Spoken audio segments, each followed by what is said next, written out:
All right, friends, welcome back to History with Tim. So, we've been doing a lot of original content the last few weeks. I just finished off our Gettysburg Battle series part. I covered the 3 days. There's still more to this series, like I keep telling you guys. I just released battle reports from General Hancock, from General Meade, from General Lee, from General Longstreet. I'm going to try to do as many as I can. One of you actually requested I read Grant's Vicksburg battle report. I intend to do that, but that's going to be a very long battle report. If you look at Hancock's was over 3 days because Hancock was involved over 3 days. Grant is going to be very different because that's going to be a siege battle report. But I will get it to you because I'm going to do my best to do it. But today I thought we would switch things up a bit. We're going to do a tier maker. I did one of these a few weeks ago, maybe a month. I think a month, 2 months actually. I think because I did it right before the 4th of July. But this week, as you know, we're going to be doing ranking generals of the American Civil War. Now we're going to be using our friends over in Tier Maker.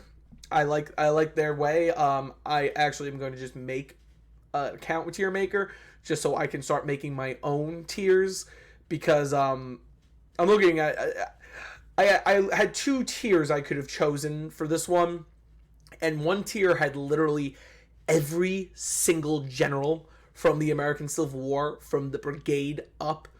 Like, I'm not even kidding. There was Lewis Armstead, there was Patrick Kelly, who wasn't even a general until I think he died. Like, there was just a ridiculous amount of generals on it. So I decided to go with the smaller one.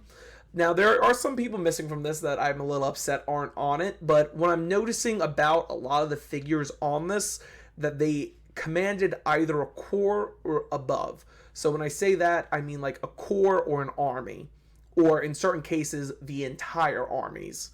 So that's what we're going to be doing today. But I'm going to do it different than my other tier makers.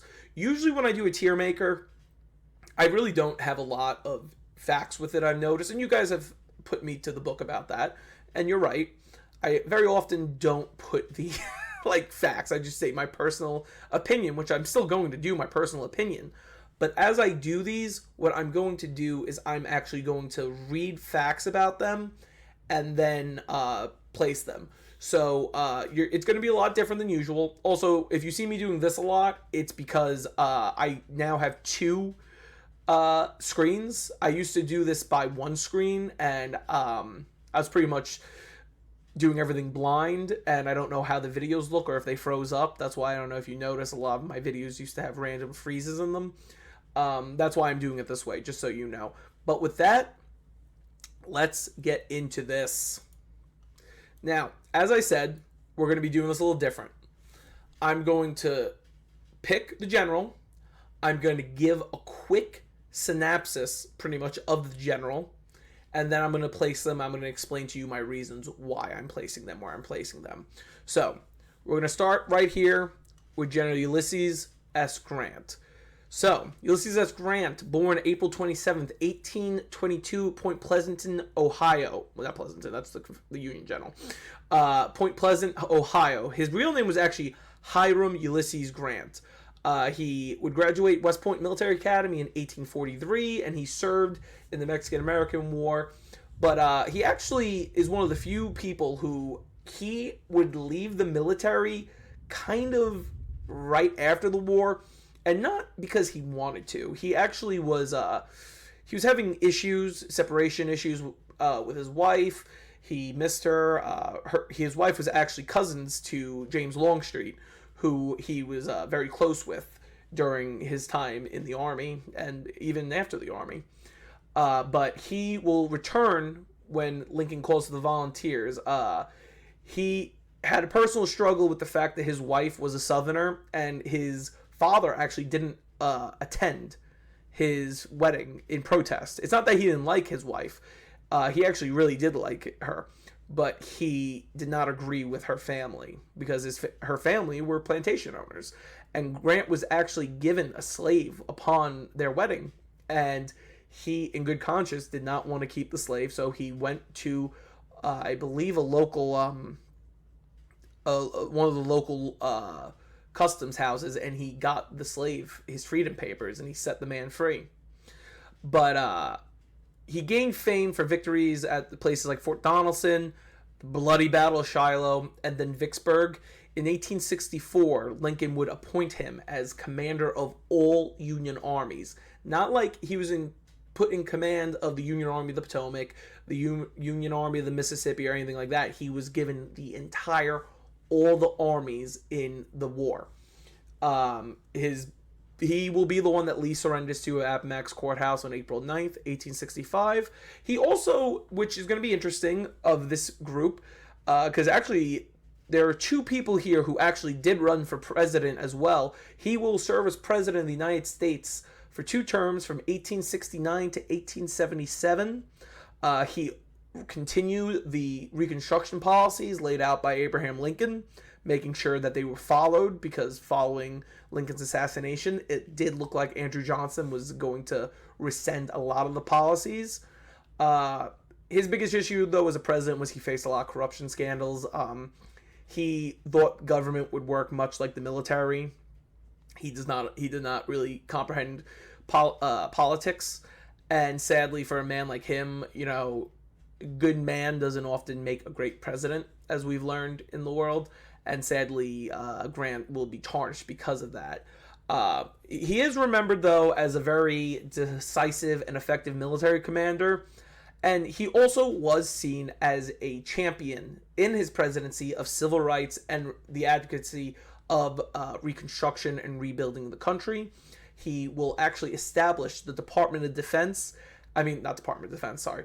The Department of Justice. And that will actually be how the Ku Klux Klan is defeated the first time. The Ku Klux Klan will have a few resurgences, and you'll notice the first one will be post-war Civil War. It's a bunch of angry Confederates. The next one will be under, I believe, President Woodrow Wilson. Unfortunately, Woodrow Wilson was a supporter of them. That's why Woodrow Wilson, I think, is one of the worst presidents that ever existed, upon many other things. But Woodrow Wilson was a supporter of the KKK, and he also did show Birth of a Nation, which was a movie telling the story of how the KKK came into existence. It's pretty much lost cause propaganda, and sadly, Grant himself, along with William T. Sherman, will suffer from the lost cause mythos. But Grant, easily, I'm going to put an S tier. Now, I mentioned the battles, and I'm not going to lie, one of his greatest things is his book, his memoirs. It's one of my favorite books, and I know I often say in this channel, I do not like using first persons, because it's like Caesar or Napoleon on Napoleon. You're going to paint yourself in a better light. But the thing is, Grant really wasn't like that. Grant was a very self-flagellating man. He really did not see himself as a very it's very hard to say. He was his biggest critic, and he wanted to tell his side of the story. I compare his memoirs very much to Longstreet's. It's not so much that he was trying to puff his feathers or anything. It was kind of more him trying to get his side of the story told. But also, unlike Longstreet, he actually had his memoirs made to help his family.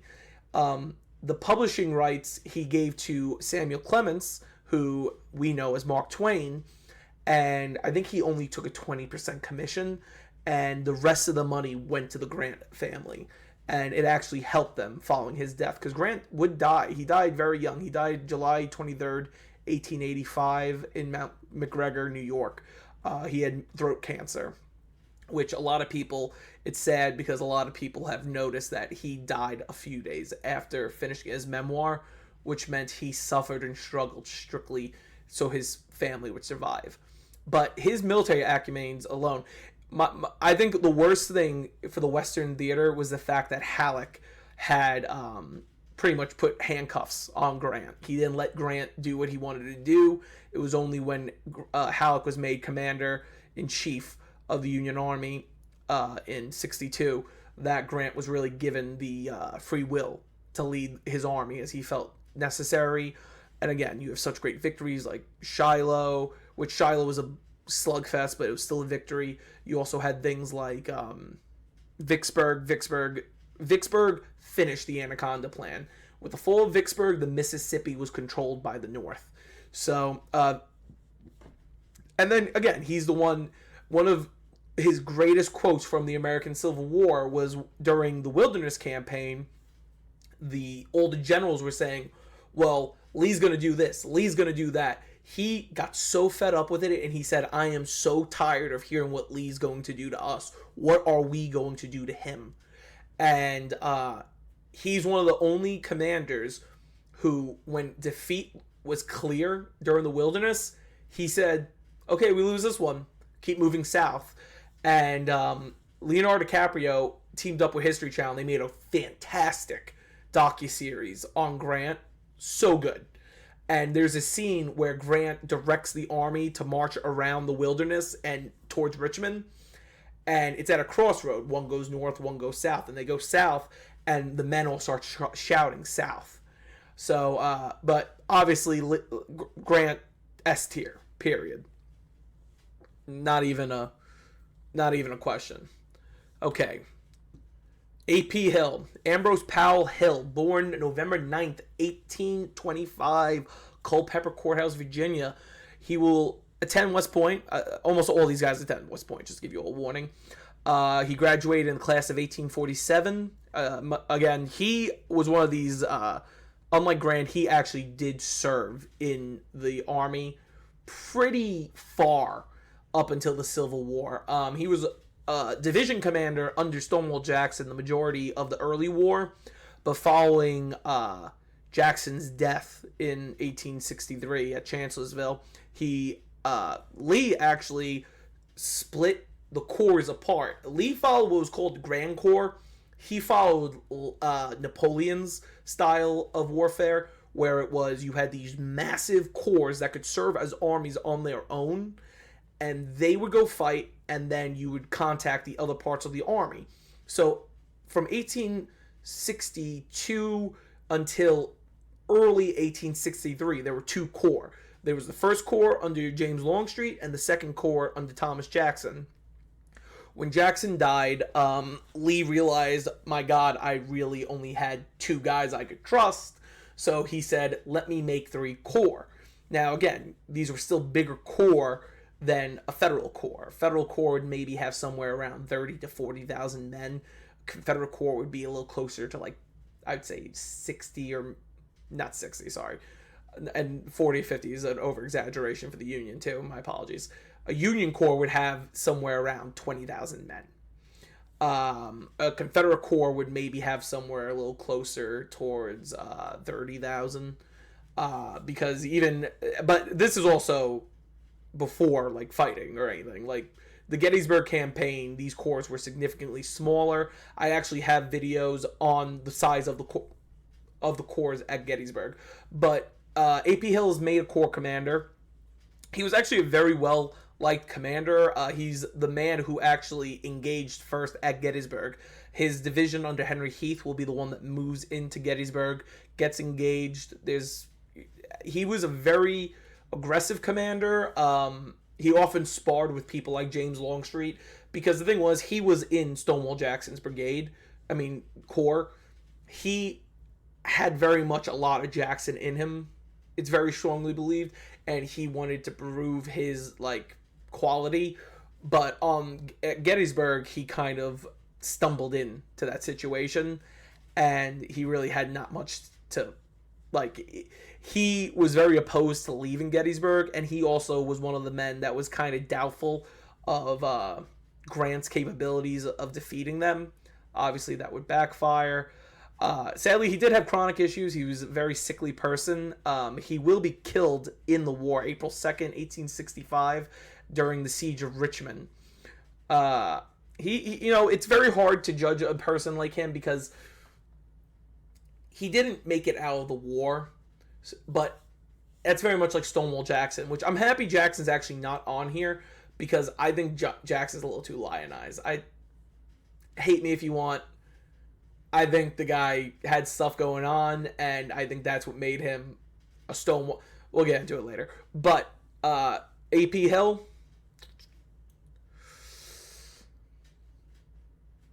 I'm gonna put him at a. I'm gonna put him as C tier.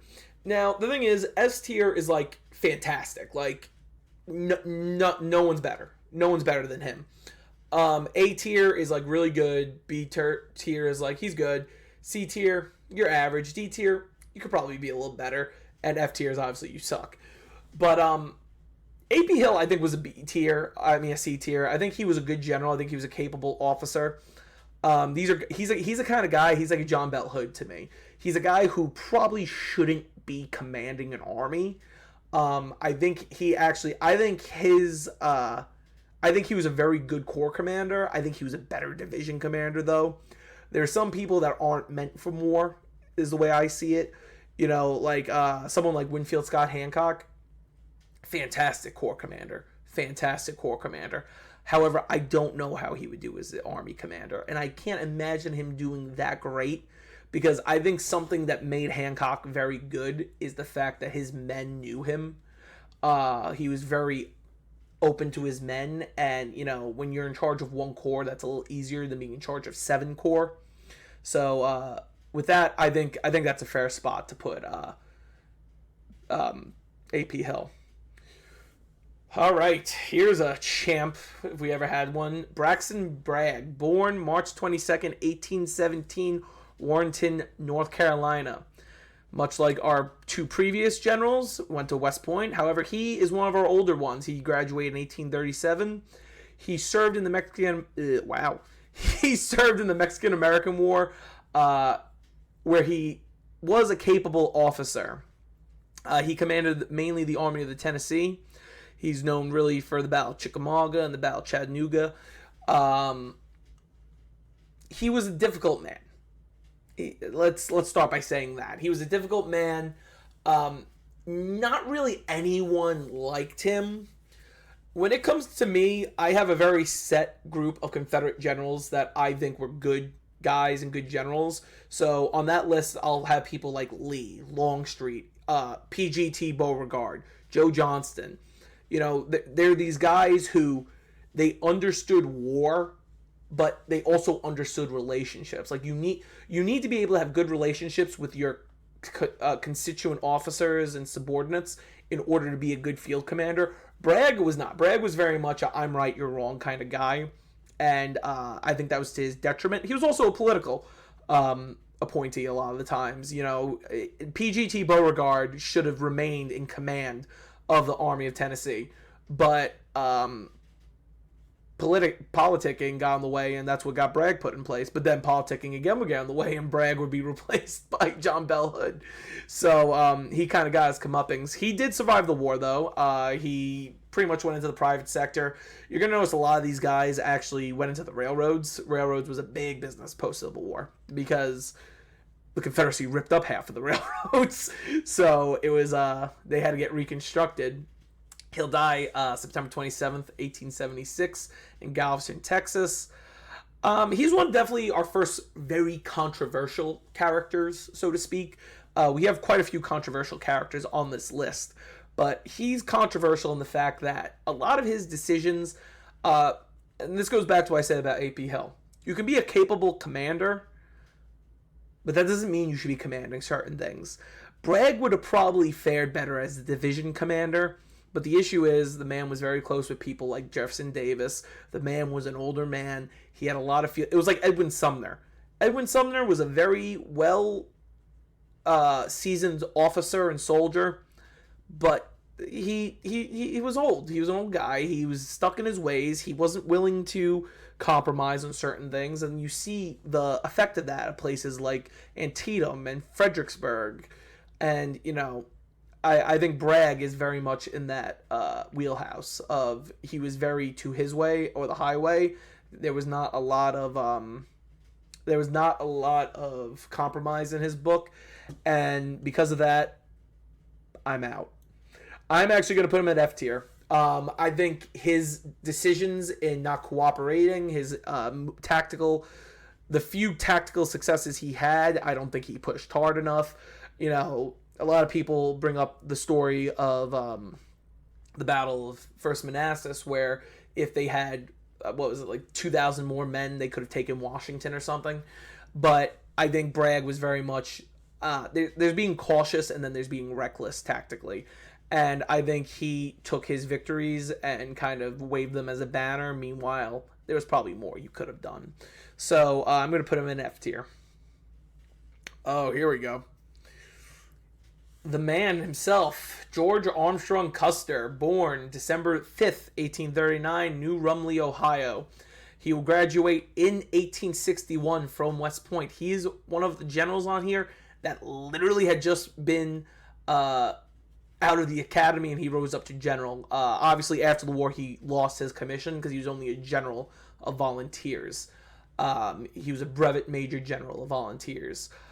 He commanded the Michigan Cavalry Brigade, the Wolverines, so to speak. He was a very good cavalry officer, very cavalier, if you will.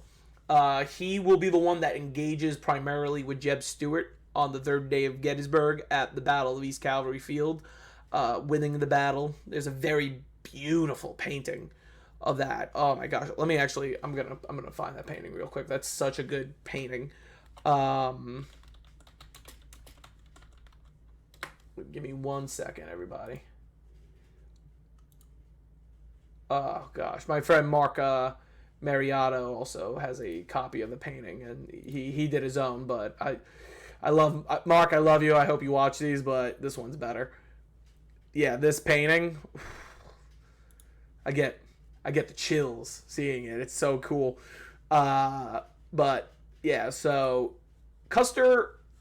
The issue is Custer had a very good war career, but he's very much, I think about him sort of like Patton. He's a warrior that needs a war. He's kind of useless without a war.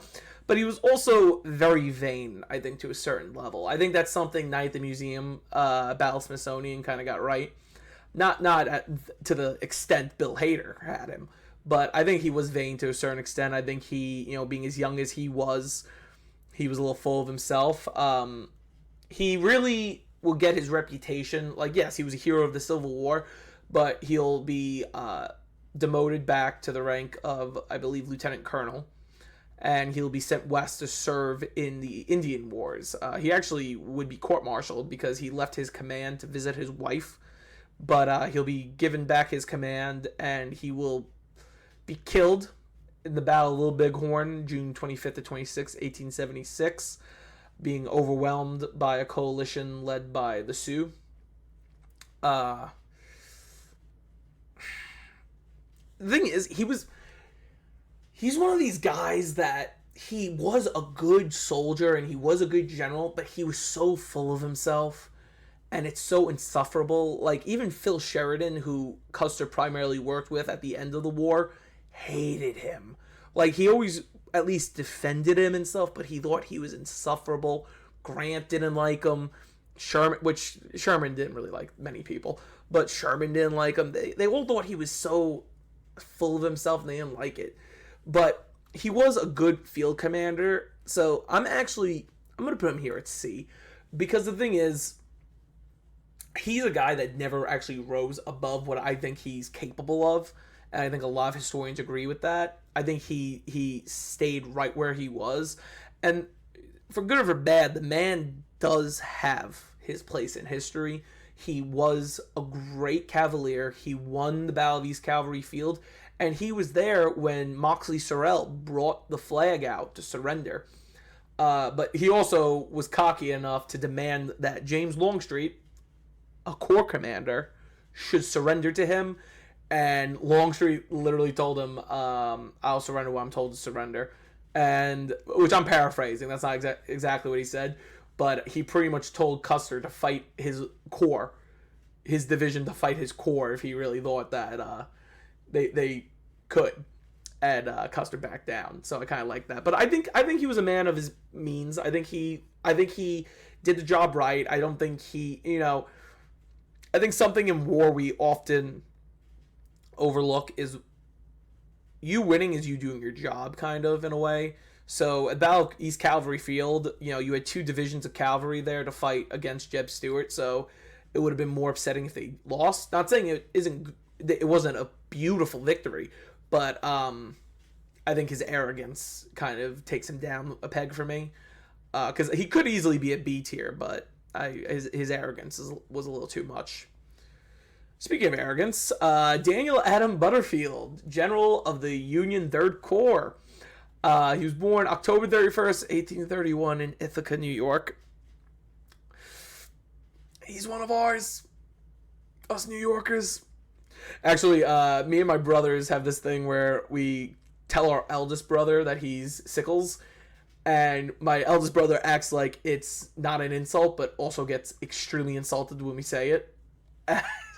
So we're gonna keep saying it. But yeah, Dan Sickles, he's one of our only generals here that did not go to West Point. He went to Union College. He did not graduate, however, but he did become a lawyer. He was a politician. He was actually a war Democrat. So what that is oop, I keep hitting this freaking thing. A war Democrat is someone who was he was a, how do I put this in the right way?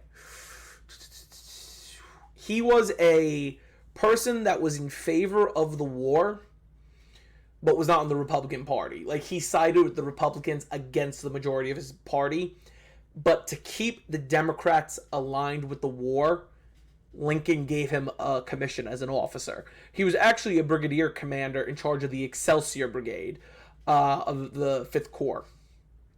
He'll be promoted because of politics, and he'll serve at Chancellorsville. He was one of Hooker's great allies. His corps, he was actually, for someone who did not go to West Point, he was actually a very good field commander, to be completely honest. Like, I often criticize Sickles on this channel, but he was a good field commander. He did have a strategic mindset. He was just an arrogant, he was an arrogant New Yorker, to put it the right way. He believed that he knew better than the West Point trained officers. He often criticized all the officers from West Point, even though the men defeating him on the other side of the field were also from West Point. He, you could debate that he saved the Union line on the 3rd day, but also, had he remained in position, his corps probably wouldn't have been as destroyed as it was. He also would be wounded at the Battle of Gettysburg. He actually would be one of the only corps commanders after the Battle of Gettysburg to go to the reunion. Him and James Longstreet will be the 2 highest ranking veterans at the, I believe it was 50th anniversary of the battle, which was kind of cool. There's a picture of the 2 of them with Joshua Lawrence Chamberlain. So that's pretty cool. I'm going to put him at a D. So I know that probably shocks you all because I bash him as much as I do on this channel. But let me explain. The reason I put him at a D compared to a F like Bragg, he was a competent commander, and he would push, and he would do what he needed to do. His biggest issue was he thought he knew better, and he was willing to compromise with certain officers. So, for example, Hooker. He liked Hooker. He would often take Hooker's advice. He liked him. He liked Dan Butterfield. These were guys that he was allies with, that he was friends with. Hated Meade. Hated Hancock. Didn't like Reynolds. These were guys he wouldn't compromise with. And, one of the famous moments from the Battle of Gettysburg is when Meade is saying, "What are you doing?" And the battle starts, and he's like, "Well, do you want me to pull back now?" That's the kind of guy he was. But when he wasn't being an arrogant guy like that, he wasn't a terrible commander, and his men liked him. And that's an important part of a general at the same time, that your men actually like you and are willing to fight for you. Of course, he'll be out of the war, the rest of the war, because his leg would get blown off. He'll die July 17th, 1901, San Francisco, California. He did win a Medal of Honor. He petitioned himself to earn it, saying he was the hero of Gettysburg. But he also murdered Francis Scott Key's son, Philip Scott Key, because he was having an affair with his wife. Philip Scott Key was the district attorney of Washington, D.C. He shot him in broad daylight. Brutal. But I'll put him at D tier. Next up on our list, which I'm going to have to do this like the president's video. Like, I think I'm going to do, let's say 4 more. I'm going to do 4 more, and then we're going to do part 2. Because the thing is, there's a lot. This is why I had to do the bigger one, because this would be like a 45 freaking minute video. And I like doing these like 30 to 40 minute videos instead anyway. So, Don Carlos Buell, born March 23rd, 1818 in Lowell, New York. He'll graduate West Point in 1841. He will become the Army of Ohio Commanding General. He served as reinforcements at Shiloh, saved the Army of Tennessee at the Battle of Shiloh, and he'll also fight the Battle of Perryville. His forces were instrumental at the Battle of Chickamauga, but he wasn't aggressive enough, and that was one of his biggest criticisms from the war. He will survive the war. He'll pretty much... you're going to notice a lot with Confederate generals, they're going to go into the private sector, whereas a lot of the Union generals would stay on after the war, with a handful of them not. They'll stay in the military.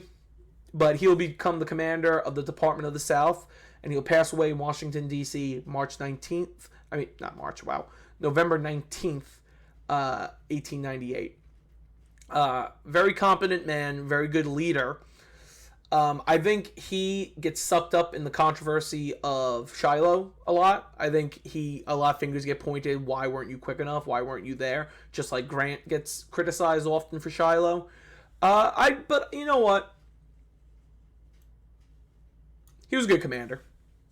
I don't care what anyone has to say. He was a good commander. You can have your criticisms about the guy. You can think he was wrong. He was a good field commander. If you disagree with me, if you disagree with me with any of these, be my guest and roast me in the comment. Don't actually, I'm sensitive. No, I'm kidding. But if you do have any criticisms or any critiques of my choices, again, these are my choices. You can call me an idiot. You can call me wrong. You could say how A.P. Hill was the greatest general that ever lived and Dan Butterfield was a genius. But this is just how I feel. But I'm going to put Buell at the B tier. All right. Richard Stoddard Ewell, born February 8th, 1817, Georgetown, D.C. That's right. We have a Southern general born in the capital of the United States. He will graduate West Point in 1840. He will rise to the rank of lieutenant general in the Confederate Army. Most of the time, if you were a corps commander, you were a lieutenant general in the Confederate Army. He will be part of that splitting of the 1st and 2nd Corps after Jackson's death. He will command the 2nd Confederate Corps, which was primarily made up of Jackson's old corps. He will fight the Second Bull Run, Battle of Gettysburg, and the Battle of Wilderness. A lot of people blame him for the Confederate defeat, in retrospect. A lot of people think if he had been a little more aggressive on the first day, the Union troops would not have been able to organize on Cemetery Hill. And that is what is often viewed as that a lot of historians, and myself included, honestly, that the order Lee gave saying, take that hill if practical, was the moment they lost. They lost the battle in that moment. Ewell will serve until the end of the war. He'll die January 25th, 1872. Again, one of these guys, he went to the private sector with engineering. He worked pretty much until his dying day. He died in Nashville, Tennessee. We'll give him a B. He wasn't terrible. Could have been better. He was a competent commander. I think he actually was a very good corps commander. I think honestly, Gettysburg was right after he was placed in command of a corps, and that kind of put him in an unfortunate situation as a corps commander, but I think that's fair. He's one of these guys, he has a mixed legacy, and it honestly because the Wilderness, he did a good job. Cold Harbor, he did a good job. And even Petersburg, he did a good job. But he's one of these guys who will always be remembered for Gettysburg. That will always be his memory, is Gettysburg. So we're going to put him at B tier. Now, speaking of Gettysburg, we're going to talk about the highest ranking officer killed at Gettysburg, John Fulton Reynolds, born September 21st, 1820 in Lancaster, because one of my friends told me I was saying Lancaster wrong. It's Lancaster, apparently, Pennsylvania. He'll graduate the class of 1841 at West Point. His highest rank will be Major General, and he will also be commander of the Union Army's First Corps of the Army of the Potomac. Now, he was an extremely competent officer. I'm just going to A tier, period. He was a very good officer. His men trusted him. He had been offered command of the army. He said he didn't want to do it because I do believe he was a man that knew his limits, and he did not think he would fare well as an army commander. So I'm going to put him at A tier. He's a very good officer, very well officer. Obviously, he will be killed in action July 1st, 1863, while leading his men towards McPherson's Woods. He'll be kept in the town, well, the outskirts of the town, for a few days, and then his body would be returned to Lancaster, where he is buried today. He was a very skilled... The thing about being a good commander, like I said, you need to love your soldiers need to love you, but you need to be loved. You do. You need to have charisma. And he was the kind of guy, and that's what was his death at the end of the day. He rode up and got shot because he was leading his men forward. Very good officer. Sad to see, he probably would have been... He was so good that he was in command of the Union Army's left wing. Hooker and Meade. Hooker, who really... He was very reluctant of Reynolds because he knew Reynolds thought lowly of him. Reynolds and Meade were very close, but they both, Meade and Hooker, trusted him to command the left wing, which was the 1st, 11th, and 3rd Corps of the Union Army. And that's why his death was so bad, because the 1st and 11th now did not... Technically, it was Oliver Howard, who... Is Howard on here? Oh, Howard's not on here. It's probably for the best. But that's it. So I said I was going to do a few more, but I'm going to stop with that because the next one is Winfield Scott Hancock, and I actually would want to start with him on the next video. So we're going to head right back. But that's my tier list for now. Again, I don't want this going too long because you guys lose patience after like 25 minutes. So with that, thank you for watching. If you enjoyed the video, please like, share, and comment. Please subscribe. Hit the little bell button to get notifications of our next channel, our next episodes, especially since there's obviously going to be a part 2 to this. Please, if you can, again, we're on hard times, I know that, but so are our national parks, our national aviaries, and our national battlefields. So if you can donate to the National Preservation Fund that we here at History with Tim created, that would be greatly appreciated. And I hope you all have a great week.